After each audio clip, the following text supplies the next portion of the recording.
नमस्कार। मैं पंडित ब्रजेश चंद्र पाठक मनोकामना ज्योतिष चैनल पर आज भी आपके सम्मुख बिल्कुल महत्वपूर्ण जानकारी सिर्फ गोचर फल से। आप जो देखते रहते हैं गोचर फल सभी ज्योतिषियों को, उससे आपका काम चलने वाला नहीं और उसका फलादेश आपके ऊपर सटीक बैठने वाला नहीं। उसके अनुसार आपको कोई कदम उठाएं तो वह आपके लिए सकारात्मक हो, ऐसा जरूरी नहीं है। बिल्कुल उलट भी परिणाम हो सकते हैं, क्योंकि गोचर के साथ साथ आपकी कुंडली का मिलान अनिवार्य है। अन्यथा कोई भी स्टेप उठाते हैं तो आप उसके लिए अनिश्चितता बनी रहेगी कि आपके साथ क्या होने वाला है। आगे बढ़ने से पहले गणेश जी की स्तुति आप भी साथ हो रहे हैं। वक्रतुंड महाकाय सूर्यकोटि समप्रभ निर्विघ्नं कुरु मे देव सर्वकार्येषु सर्वदा। मित्रों, सभी श्रोताओं, दर्शकों और यजमानों को मेरा आज की इस वीडियो के लिए सभी को नमन वंदन। और पहली बार हमारे चैनल को आए सब्सक्राइब कर लें। और जितनी भी समस्याएं हैं, जितने भी आपके मन में शंकाएं हैं, जो भी आप प्रश्न करना चाहते हैं, उसका 2-4 हज़ार की जरूरत नहीं, मात्र 501 में सारी जानकारी आप प्राप्त कर सकते हैं। चाहे वो रत्न धारण से संबंधित क्यों न हो, क्योंकि प्रायः लोग रत्न धारण करते हैं और वो उनको सूट नहीं करता है। या तो फिर डुप्लीकेट रत्न आप मंगा के धारण कर लेते हो, या फिर उसकी क्वालिटी क्वांटिटी के हिसाब आप अपने राशि और कुंडली के हिसाब से धारण नहीं करते हैं। उल्टा और दुष्परिणाम कभी कभी हो जाता है अगर कुंडली को दिखाकर आप रत्न धारण नहीं करते हैं। हमारे यहाँ आपको ओरिजिनल रत्न चाहिए तो वह भी आपको उपलब्ध कराया जाता है। आगे बढ़ने से पहले मित्रों, आप यह देखें, आप लोग का कमेंट आता है कि हम एक ही नाम के हैं और एक ही जिला में रहते हैं, किसी के पास जन्मतिथि नहीं है, जन्म समय नहीं है। मैं आपको बोलता हूं कि आप सिर्फ अपना नाम और जिला का नाम भेजें, उसी से मैं आपका पूरा जो शंका समाधान है, जो आपका प्रश्न है, उसका उत्तर, उसका जवाब, उसका रिप्लाई आपको मिल जाएगा। इसमें आप शंका करने लगते हैं कि कैसे होगा, हमारे नाम के बहुत लोग हैं, हमारे नाम के तो जिला में बहुत लोग हैं। तो इस तरह से प्रश्न आपका बेतुकी है और यह तर्क संगत नहीं है और प्रासंगिक हो जाता है, क्योंकि प्रश्न कुंडली की भी बहुत बड़ी महत्ता है। जिनके पास डेट ऑफ बर्थ वगैरह नहीं रहता है, कुछ नहीं रहता है, सिर्फ आप अपना नाम और जिला का नाम डालेंगे, आपको सारे फलादेश बता दिए जाएंगे। आपकी मन की जो शंकाएँ हैं, आपके मन में जो योजना है, आप जो भी करना चाह रहे हैं, उसमें क्या होगा नहीं होगा, वह सब बता दिया जाता है। आप जानते हैं कि राम रावण एक ही अक्षर के हैं, तो क्या दोनों के व्यक्तित्व में अंतर नहीं है? काफी आकाश पाताल का अंतर है। इस तरह का प्रश्न आप ना करें कि हम दोनों एक ही नाम के हैं तो एक ही जैसे होंगे, और एक पिता के हैं तो एक ही जैसे योग्यता विद्वता और संस्कार वाले होंगे, ऐसा होता नहीं है। एक पिता के विपुल कुमारा हो ही पृथक गुण शील अचारा।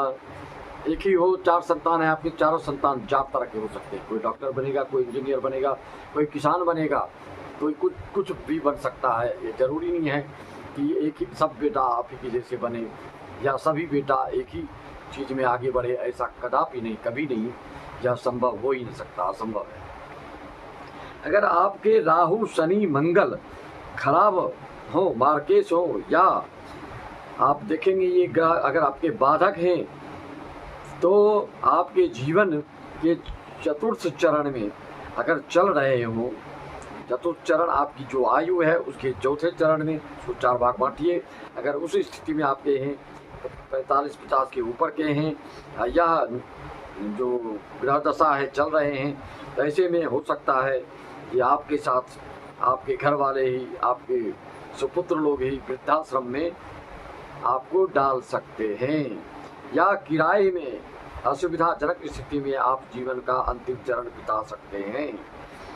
आपके लड़के, आपके घर के, आपके कोई कुटुंब परिवार के कितने ही बड़े क्यों न हो, लेकिन आपको फल अपने कर्म का ही भोगना होता है।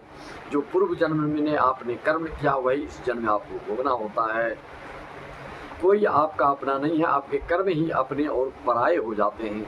देखने के लिए आपको लगता है कि यह पत्नी ऐसा या ऐसा पुत्र ऐसा मेरा पड़ोसी ऐसा ऐसा, ये सब आपके अपने कर्मों का फल होता है।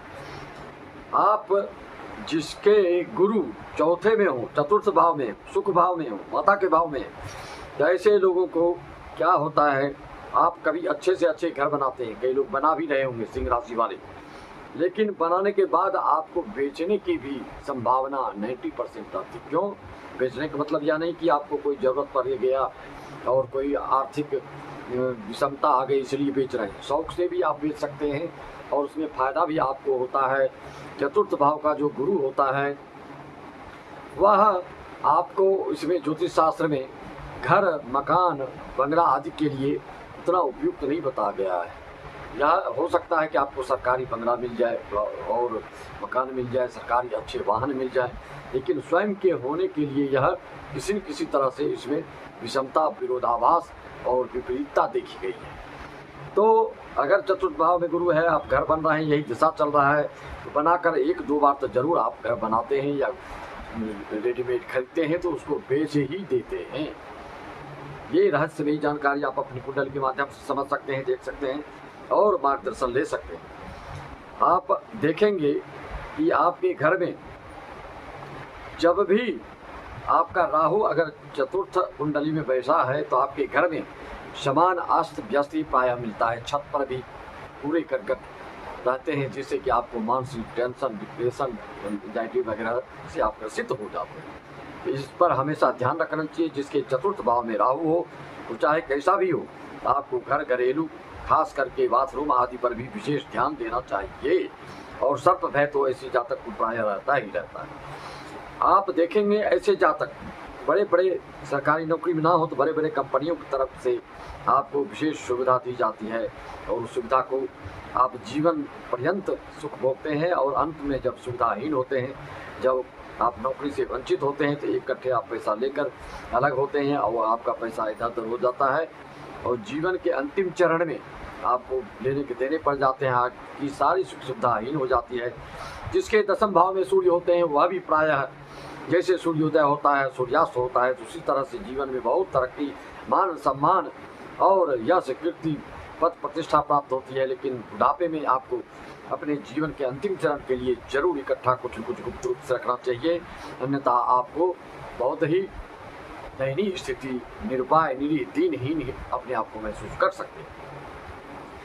यह जो फलादेश में बता रहा हूँ, आप अपनी कुंडली को देखकर इसको लागू कर सकते हैं। किसी कुंडली में आप देखेंगे तो समझ जाएंगे। राहु, आप जानते हैं कि अगर राहु मंगल की दशा जिस भी किसी व्यक्ति को हो तो उसके माता पिता के देहांत प्रायः राहु और मंगल की दशा अंतर्दशा में ही हो जाते हैं। यह ज्योतिष शास्त्र का एक सूत्र है, यह तथ्य है। ज्योतिष शास्त्र में ऐसा तथ्यात्मक सूत्रात्मक बातें दी गई है जिससे कि आपको उसके हिसाब से अपनी रूपरेखा योजना बनानी चाहिए, उसके हिसाब से तैयारी आपको करनी चाहिए। सत्य होता है, यह आप किसी की कुंडली पर आप देख लेंगे, यह बात बिल्कुल सही उतरती है। आप अंत में अकेले हो जाते हैं, जीवन में फिर बोरियत महसूस होने लगता है। परिवार के साथ रहेंगे, यह भी आपकी कुंडली बताती है कि आप अंत में अकेलापन महसूस आपको हो जाएगा, कोई बात करने वाला भी नहीं मिलेगा, सोच सोच कर दिमाग आपका खराब होता रहेगा। यह भी आपकी कुंडली में जब शनि आपके अष्टम से द्वादश भाव होते हैं और शुक्र भी इसी तरफ हो तो ऐसे जातक को एकाकीपन हो जाता है, अकेलापन हो जाता है। जैसे जैसे आपकी आयु बढ़ती है, जीवन में सामाजिकता, नैतिकता, सैद्धांतिकता का कोई महत्व नहीं रह जाता, आप बिल्कुल अकेले हो ही जाते हैं। चाहे आप कितना भी गुणवान, धनवान और यशवान, कीर्तिवान हो, आपको अकेलापन महसूस होगा। चाहे आप राजनीतिक क्षेत्र में हो, चाहे सामाजिक क्षेत्र में हो, चाहे कोई नौकरी पेशा के क्षेत्र में हो, आप देखेंगे कि आयु के साथ आपके बीच में अकेलापन आ जाएगा। आपसे सब अपना दूरी बनाना प्रारंभ कर लेते हैं। धीरे धीरे आपका सबसे संबंध, सबसे कनेक्शन, सबसे लगाव, सबसे आत्मीयता, सबसे स्नेह, सबसे प्रेम बिल्कुल कम हो जाता है, न्यून हो जाता है, नहीं के बराबर हो जाता है। और सिंह राशि वाले बहुत सारे तो छक्के पे छक्के लगा रहे हैं, नहला पे दहला दे रहे हैं, लेकिन यह सब के लिए नहीं है। क्योंकि गोचर और कुंडली का मिलान आवश्यक होता है। वही लोग आगे बढ़ते हैं जब गोचर के साथ साथ आपके कुंडली का भी राजयोग आदि वगैरह जो है, जो शुभ ग्रह हैं, शुभ दशा अंतर्दशा हैं, वह उसमें मिल जाए तो फिर सोने पे सुहागा होता है और आपकी ज़िंदगी में, आपके भाग्य में चार चांद लग जाता है और ऊंचाइयों को प्राप्त करने लगते हैं। मान सम्मान, यश, कीर्ति, मान, पद, प्रतिष्ठा, नौकरी में तरक्की, राजनीतिक क्षेत्र में तरक्की, उन्नति, अचानक बड़ी सी बड़ी उपलब्धि प्राप्त हो जाती है। मित्रों, आप समझ सकते हैं इस बात को।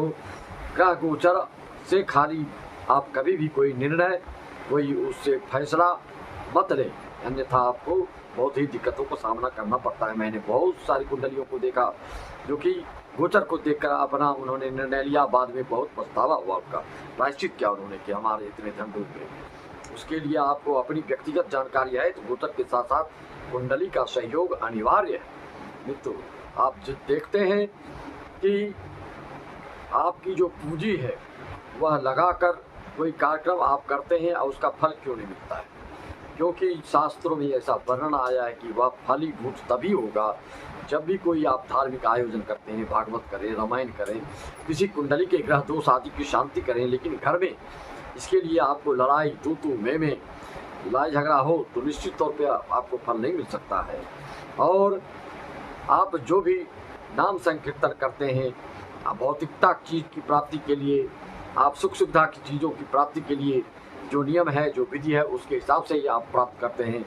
उसी तरह से जीवन में अगर सुख चाहते हैं, आनंद चाहते हैं और आप इस जीवन जीने की कला को भली भांति समझना चाहते हैं तो आपको कुछ न कुछ, चाहे आधा घंटा ही हो, चाहे 15 मिनट क्यों हो, सुबह शाम अपने इष्ट देव, अपने जो कुल देवी देवता हैं उनका नामोच्चारण, उनके पूजन पाठ करते रहेंगे, आपको हमेशा हर संकट, हर समस्या का निदान मिलता रहेगा। किसी न किसी संयोग से, किसी न किसी विधि योग से आपको शुभ परिणाम मिलेगा। अच्छा कार्यक्रम कर रहे हैं, घर में लड़ाई झगड़ा हो रहा है, तुम ये नहीं लाए, वो नहीं लाए, तो यह कार्यक्रम को बिल्कुल फल में न्यूनता प्रदान कर देता है। आपका प्रश्न है, महाराज गुरुजी, अगर हम पूजा पाठ करें बिना नहाए तो क्या होगा? यह बिल्कुल निराधार बातें हैं। आपको मैंने कई बार इस चीज़ का उल्लेख किया और बताया, मार्गदर्शन दिया। जब भी पूजा पाठ करते हैं तो कर्म कांड में जब जाते हैं, सत्यनारायण पूजा करते हैं, कहीं प्रवेश करते हैं, कहीं मंदिर जाते हैं, कोई शुभ कर्म कांड आप जब करते हैं हमेशा, तो उसमें आपको शारीरिक पवित्रता की भी अनिवार्यता होती है। बिना स्नान किए अगर आप उस समय आप कुछ कार्यक्रम करते हैं उसमें आपको फल की प्राप्ति नहीं होगी। बिना चंदन किए, बिना मोरी धागा पहने, बिना शिखा बंधन किए, बिना सत्कर्म किए कोई पूजा सफल नहीं होता है। हर चीज़ की निहायत जरूरी है। नियम विधि का पालन करेंगे तभी आपको फल प्राप्त होगा। मैंने इसके लिए बताया आपको। अगर आप हमेशा भगवान का नाम लेना चाहते हैं तो आपको किसी चीज़ की जरूरत नहीं है। अजपा अजब का संकल्प ले लीजिए, निसी अहरनिशी दिन रात के लिए फल मिलता है, जब जो इच्छा हो आपका। कोई भी ऐसा समय नहीं। यह शास्त्रीय वचन है, शास्त्रीय मत है, हर ग्रंथों का यह सारांश है, सार है कि आप 24 घंटे भगवान का नाम ले सकते हैं, उनका ध्यान कर सकते हैं। मन ही मन उनका नाम संकीर्तन कीजिए, बोल के कीजिए, जैसे के नाच कीजिए, गा के कीजिए, चलते फिरते कीजिए, उठते बैठते कीजिए, खाते पीते कीजिए। उसमें कभी परहेज, कभी वर्जित नहीं है।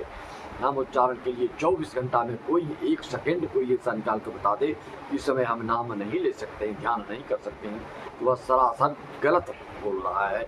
ऐसा कहीं भी मोबाइल में भी आप देखते हैं कि नाम कैसे लेना चाहिए, कहाँ पर लेना चाहिए, तो यह बिल्कुल निराधार बातें हैं। भगवान का नाम स्मरण, चिंतन, मनन ये आप कभी भी 24 घंटे अहरनिशी दिन रात कर सकते हैं। इसी के साथ आप अपनी कुंडली की विवेचना करवाना चाहते हैं, विश्लेषण करवाना चाहते हैं, परीक्षण करवाना चाहते हैं, तो आप संपर्क साध करके पार्षद में सारी समस्याओं पर निजात पा सकते हैं। मैं अपनी वाणी को विराम देते हुए सारे दर्शकों, श्रोताओं को, अपने देश विदेश और भारतवर्ष के यजमानों को जो वीडियो कॉलिंग करके संकल्प लेकर अपना पूजा पठन करवाते रहते हैं, उन सबको भी हृदय से धन्यवाद और नमन, वंदन, अभिनंदन। और आपको सत्संगी हैं, प्रेमी हैं, भजनानंदी हैं, तो आप हमारा एक और चैनल है उसमें जाकर आनंद ले सकते हैं। बड़े कार्यक्रम के लिए आपको वीडियो भेज दिया जाता है, देख सकते हैं कि हमारा कैसा कार्यक्रम होता है, कथा प्रवचन आदि का, तो वहाँ भी मिल जाएगा।